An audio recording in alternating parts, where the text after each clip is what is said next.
Nagbabalik ang Miss Cute Reyna Talakera 2026. Sila ang may say sa kanilang punchline. Please welcome Miss Grand International 2025, Emma Marie Tiglaw. Wise Big Host, Ralph De Leon. And our binibining Corban Shop is Ralphie Carril. They will give their very best dito sa... Win na! Kunyari triplets tayo. Hindi Sige. Wala. Simulan natin kay candidate number 1, Day Pascual Abital. Paano siya? Siya yung best. Sapaw tayo sa kanya. Dito tayo. Nandito tayo. Ayan. Ayan. Kamusta ka? Masayang-masaya, Meme, lalo na nakita kita. Ang ganda Oh, ng- siya lang gusto mo makita. Tatlo kami, ah. Ito mga ka-triplets ko. May asawa. Oh, May asawa lahat. May asawa rin si Vice eh. Pero kasi iba yung... Nung lalo na napanood ko yung Breadwinner, Mami. Oh. Meme. Mami ka pala eh. Sobrang na-appreciate ko talaga. Oh. Marami kang napamulat na mata about sa Breadwinner. Oh. Salamat. Sobrang na-appreciate. Breadwinner ka rin ba? I cannot consider myself as a breadwinner kasi may small business naman yung mama ko and yung daddy ko is may business din. But we're broken family. Mag-iwalay na tayo? Serious siya, tapos ganito yung tsura natin. Oo. Parang din. Nabasag yung trip natin. O, siya din naman eh. Yeah. Ay, breadwinner ka ba? Breadwinner ka ngayon. Braid. Oh, yeah. And the breadwinner. Ay, abangan niyo po yung Call Me Mother. Ipapalabas na this August sa Netflix. Ay, galing. Congrats. Okay. So, good luck sa iyo ha. Ipakita mo sa amin yung yung wit na wiwindang naming lahat. Yung sagot na hindi namin ini-expect. Yung sagot na parang, ang galing. Yung gano'n. Wag mo kaming babagutin dun sa sagot, ha? Oo, ilang araw na kaming nababagot. So, eto na. Ryan and Ayon, pasok! Sinong gusto mo mag-joke sa kanilang dalawang una? Ikaw mag-pink. Si Ryan, ang ganda ng tingin sa akin, parang may galit. Ay, ako piliin mo. Oo. Ang ibig sabihin, huwag mo ako piliin. Pinili ka. Kaya first joke ka ngayon. O sige, hindi kita pipiliin, pero si Ryan talaga gusto ko. Okay. Sige. Bakit healthy ang mga itlog? Itlog. Itlog. Itlog. Bakit? Kung niloloko mo kami. Yun na yung punchline, no? Yung itlog, no? Hindi, wala pa joke, Ay, mami. nagtawanan na yung mga tao. Yun na yung punchline. Ada lang, people, akala ko kampi tayo. Okay, Ulit. ulitin ko. Bakit yung G nagiging letter K? Okay, G. Anong tawak? Okay. Oo, tapos tawag niya kay Karil, Ate Garil. Ate Karil. Ate Garil, Ate Garil. itlog. Bakit healthy ang mga itlog? Bakit? Kasi, mami, yung mga itlog, nag-e-exercise. Bali. Salamat. Parang mas natawa sila sa tanong ko. Mas natawa sila sa itlog. Itlog. Salamat ka kay MOD. Masaya. Bunot ka na. Kaninong bowl mo gusto? Kay Ryan or kay Ayon? Oh, ay, sorry, Nak. Sorry. Masaya ka pala din. Buti pinagsakan ka ni MOD. Thank you, Kuya. Di natanggal yung hook. Oh, yung pati tanggal pala. Oo, di hook lang yan. Ano natin, para di siya mahirapan. At saka mabaho. Malikabok. Day Pascual! Good luck, ha? Yung bulabog answer, ha? Ay, day. Oo, wag yung normal, umabante na siya, handa na siya. Question! Kung kinain ka na ng sistema, may nakuha ba silang sustansya? Ang lalim naman ito. Kung kinain ka na ng sistema, may nakuha ba silang sustansya? Answer. I believe na, oo, kung kinain na ako ng sistema, may makukuha sila sa aking sustansya. Sa katawan ko pa lang, putong-puno na ng protina. At hindi lang yon. Bilang isang taxpayer ng ating gobyerno, may nakukuha sila sa akin na dapat hindi para sa kanila, kundi para sa ating lahat ng mga Pilipino. Yun ang sustansya na nakukuha nila sa akin bilang isang taxpayer na sana gamitin naman natin sa tamang paraan.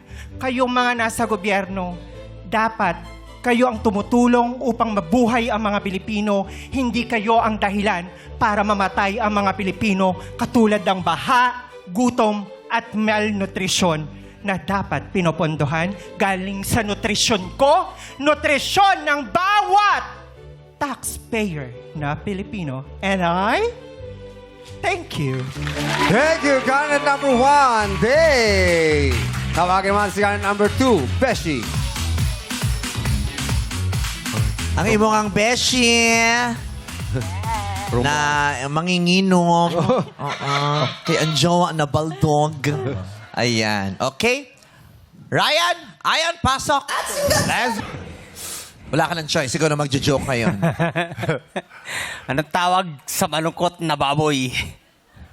Anong tawag? Sa baluktot na baboy? Malungkot. Malungkot. Anong tawag sa malungkot na baboy?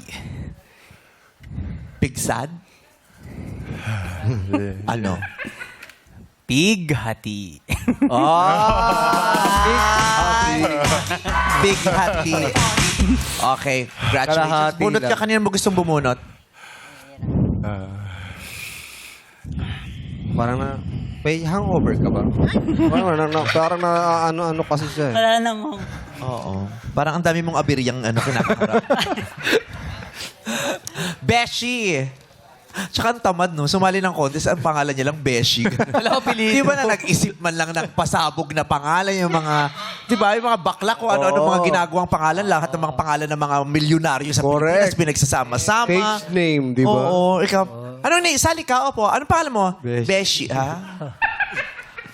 Na-appreciate namin yung effort. Yung ba talaga pangalan mo sa mga contest na sinasalihan mo? Ay, hindi po. Kasi pag sa mga baranggayan, gumagamit kami ng mga artistang pangalan eh. Pag mga artista, Ines Veneracion, Maui Taylor. Oh, ba't di ka nagmawi venerasyon na lang? Ines Taylor, gano'n. Pero may konti namang dating. Gano'n. Correct. Candidate number 2, Beshi. Ha? Ganon?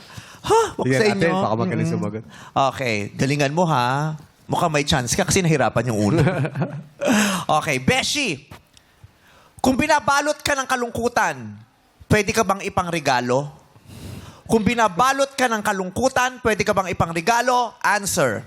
I believe, naniniwala ako, na mas maigi yung ikaw ang nagbibigay kesa ikaw yung tumatanggap ng regalo. Di ba may kasabihan tayo na it's better to give than to receive. Ngayon, kung binalot ako sa regalo, why not? Tanggap ko. Kahit ano pa yon, at least isang handog. Sabi nga nila, hindi naman kailangan ang pagbibigayan. Kailangan tuwing Pasko lang. Kailangan ang pagbibigay at pagiging mabuti, kailangan isinasagawa natin araw-araw. #kindness. And I thank you.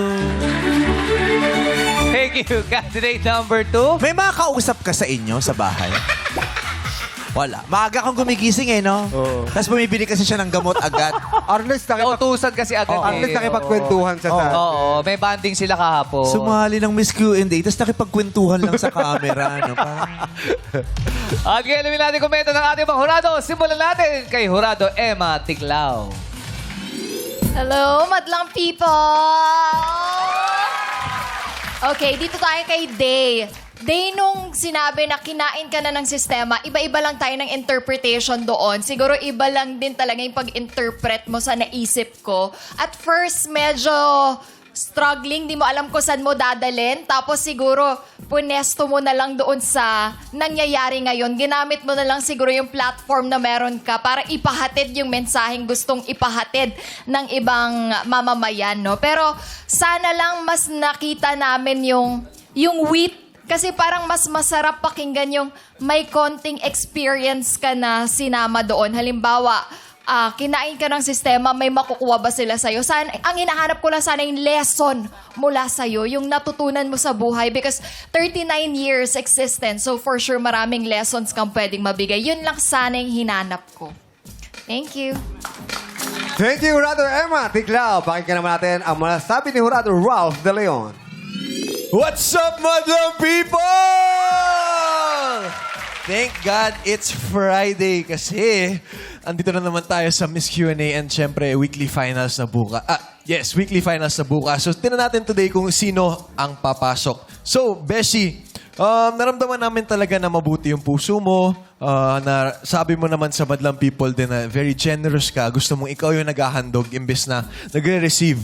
Pero dito sa Miss Q&A kasi, kailangan talaga natin sagutin yung tanong. Kailangan mong intindihin muna yung tanong kung anong hinihingi sa'yo ng tanong. And parang hindi ko narinig sa'yo yung any aspect nung binabalot ng kalungkutan. So sana next time, if ever man may next time, stick to the question and hopefully build off your answer based on that. So dun pa lang, kailangan mo mag-improve. So overall, congratulations. Good job pa rin. Pinag-uusapan ka nung dalawang lalaki dito. Ano daw? Si Ralph. Mukha daw siyang yung 90s American heartthrob. Yung mga panahon nila, Charlie Sheen. Yung mga afam-afam na Yes. pag autumn, talaga. autumn, yun yung peg. Sa'yo galing, ah. Yung asawa mo rin naman, afam mo. Sino? Asawa mo. Afampangan yung asawa ko. Hindi naman. Hindi international. Afampangan. Oo. Okay. Eto, pakinggan na natin si K-Rel. What's up, Madlang people? Thank you sa lechon, Jongski. Ang sarap. Ang ganda ng lipstick ko. Day! Ang sarap nung buntot. May balahibo nga ako nakuha. Super sarap. Day, sobrang stunning mo sa stage.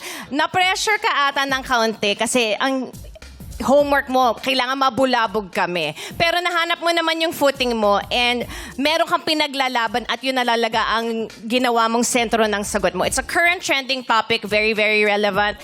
Ang tax money natin, ang sustansya natin, ang binigay natin ang lahat, ang protina mo. And binigay mo, very extreme problem, death. And totoo naman yan, sa baha, malnutrition, pwede yung mangyari. Okay, very valid. Beshi!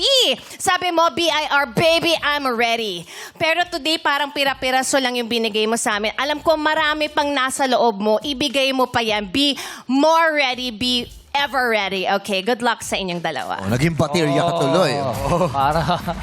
Maraming salamat sa ating mga Horados at hello muna kay Direk Chito Ronyo ngayon na nanonood sa Hi, Direk! I love you! The best director in the whole planet. Yeah. Alam mo, mahinihinging pabor eh. Oo, I love you, Direk! Kaniyang talakaya ang talagang tumatak. Our Miss Q&A Reign Talakera of the Day is candidate number 1, Day Pascuala Vital. Congratulations! Thank you naman sa iyo pagsali, Beshi. Makakatanggap ka naman ng 10,000 pesos. Chuk-chak ganun, mga baklang palaper dito sa Miss Q&A Reign Talakera 2026. Laro-laro pick na sa pagbabalikan ng our show. Our time is showtime! Showtime!